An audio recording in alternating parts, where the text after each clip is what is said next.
Good morning, students. It is very important topic, potentiometer. I am going to discuss all the things regarding the potentiometer. So first of all, what do we mean by the potentiometer? Potentiometer is a device by which we can measure EMF of a cell. We can compare the EMF of two cells as well as we can measure the internal resistance of the cell. But its literal meaning is potentio plus meter. Means potentio means voltage or potential difference, meter means measurement. That means its name indicates that measurement of potential difference or EMF of cell. EMF is also the potential difference between the terminal of the cell when no current is drawn. So it is mainly used to measure the voltage or EMF. So first of all, question arises that why we are using potentiometer? We have a voltmeter to measure the potential difference. My dear student, to measure the EMF of a cell, when you will use it, you will use voltmeter. What will happen? The energy of the cell whose EMF is to be measured will be used by the voltmeter. But in potentiometer, energy of the cell whose EMF is to be measured is not drawn, is not used up. So if you are using EMF of a cell using voltmeter, if you are using a cell measuring the voltage potential difference of a cell many times by the voltmeter, what will happen? Its energy will become wasted out. Its EMF will become less and its supply of energy will become less. But if you are using potentiometer and you are measuring many times using potentiometer, the energy of the cell will conserve. No, it is not used by the potentiometer. That is why I have written here merits of the potentiometer, means superiority of potentiometer over the voltmeter. It is highly sensitive, more than voltmeter. It does not draw energy of the cell whose EMF is to be measured, and its accuracy is more than the voltmeter. These are the three factors which shows the superiority of the potentiometer over voltmeter. Now question arises that what is the range of measurement of EMF using potentiometer? My dear student, range varies. Range of the potentiometer varies. It depends on the driver cell. You have to use a driver cell. Driver cell is a cell which supplies energy to the device. So you have to use driver cell, and the range of the measurement of the potentiometer depends on the EMF of the driver cell. If you want to measure 10 volt, you have to use driver cell of 12 volt or more than 10 volt. If you want to measure 50 volt EMF, then you have to use driver cell more than the EMF of 50 volt. Similarly, you can change the range of the voltmeter. So I have written here range of measurement of EMF or voltage. What is the range of this potentiometer? And that quantity is written here. Now come to the principle, how to measure the voltage or EMF or compare. What will be the principle? The principle is like that at constant temperature, when constant current is passed through a wire of uniform cross-sectional area, then the potential drop across any portion of the wire is directly proportional to the length of that portion of the wire. Means the potential difference or voltage is directly proportional to the length of the wire. That is V proportional to L, keeping I constant. Mind it, there is a condition that current should be constant, and the wire you are using, that will be of uniform cross-sectional area, and material should be uniform. It should not contain two materials. So here V is the potential difference and L is the length of the wire between the 2 points where you are measuring it between them. Now come to the theory part, means a mathematical form of the principle of the potentiometer. Here V is the potential difference across the certain portion of the wire, and R is the resistance of that portion of the wire. I is the current flowing through the wire, and therefore according to Ohm's law it will also obey Ohm's law. So according to Ohm's law, V is equal to IR, and in V is equal to IR we know that we will substitute the value of R is equal to rho L by A, where rho is the resistivity of the material of the wire, L is the length, and A is the area of cross section of the wire. It will become V is equal to IR, and in place of R it will be rho L by A, so it will become this quantity. Here you can see I is taken to be constant. Resistivity of the wire, once potentiometer is made, its resistivity will become constant. Area of cross section will also become constant. So this quantity is constant. Therefore V is equal to constant into L. Therefore V directly proportional to L. This is the principle of the potentiometer. My dear student, now come to the construction. Potentiometer consists of 10 meter long wire arranged over a wooden block. The 10 meter wire is arranged in 1 meter length as shown in the figure here. 1 meter this one, then again it is repeated 1 meter, and likewise 10 wires will be there. You can see in this figure here A to B there are 10 turns of the wire arranged over a wooden block. Here is the wooden block, here is the wires and wires used in this potentiometer, either it will be of Magnin or a Stanton. Magnin or a Stanton is the alloy material. As you know, resistivity of alloys is more than the pure material, so alloys are used. Particularly in laboratory, Magnin or a Stanton wire is used. So it consists 10 meter long wire arranged on a wooden block in the length of 1 meter each. A meter scale is given to measure the balancing length, and other parts are the circuit. Here you can see a point A and to B. This arrangement is for the supply of the energy to this potentiometer, and if you want to measure the EMF, that will be used here. E, cell E is the cell whose EMF is to be determined, and E dash is here driving cell or driving battery, or it is also known as auxiliary battery or auxiliary cell. Here you must remember that the positive terminal of both the driver cell as well as cell whose EMF is to be measured must be connected at a common point, either to point A here or to point B. You can see here is the positive terminal is connected, positive terminal of E dash is connected at B, and therefore positive terminal of E must be connected to A. If the negative terminal of E dash will be at B, then you must connect the negative terminal to B here, whose cell is to be, whole EMF is to be measured.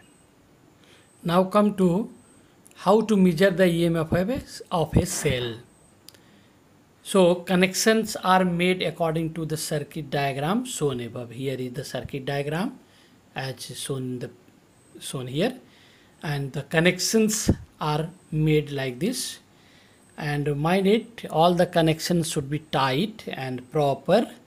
Only important is here that the terminals of the two cells are connected at a point, one driver cell and other is cells whose EMF is to be measured. First of all, potentiometer is calibrated using a standard cadmium cell whose EMF is 1.08 volt.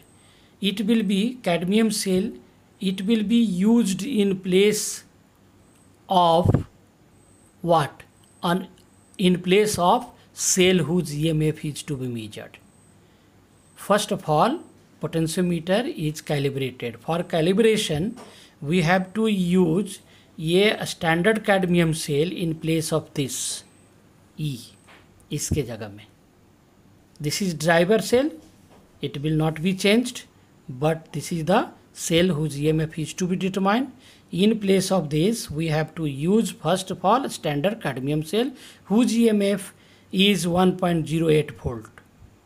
It remains for longer time. If you are using the cadmium cell in the circuit, its EMF will remain for a longer time. Now, jockey, this is the jockey. Jockey means it is the temporary connection. You can connect this jockey at the wire anywhere.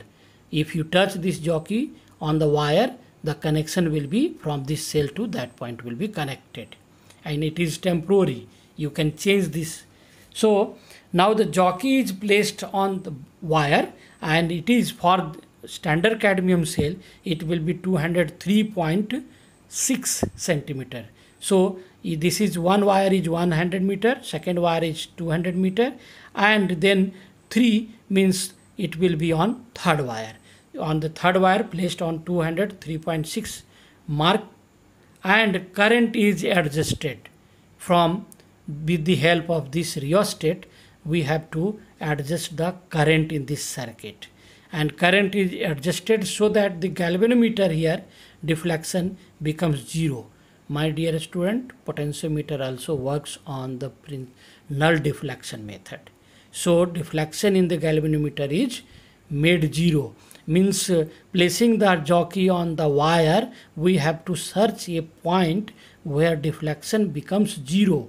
But for the cadmium cell, we have to fix the jockey at 203.6, and we have to adjust this rheostat with the current in the circuit, that no current will pass through this galvanometer, means no deflection will be there, no deflection shown by the galvanometer.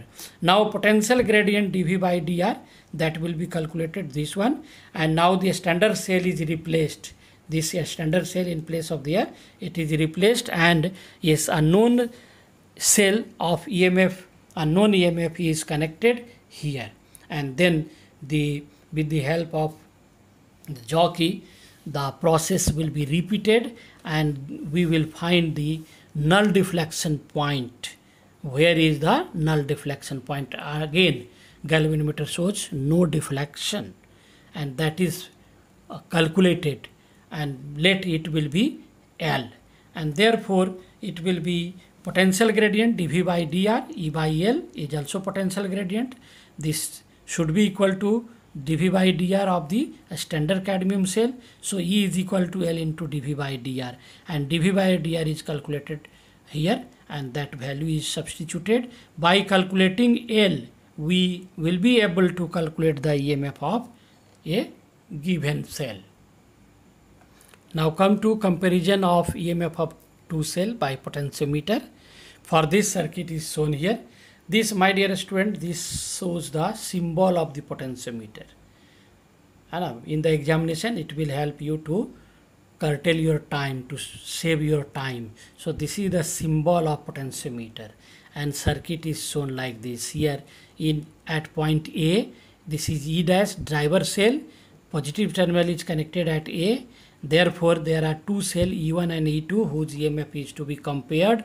So its positive terminal is also connected at A, and negative terminal of the driver cell is at B, and with the help of the two-way key, galvanometer and resistance box, and then this jockey, the circuit is, this is the circuit completed.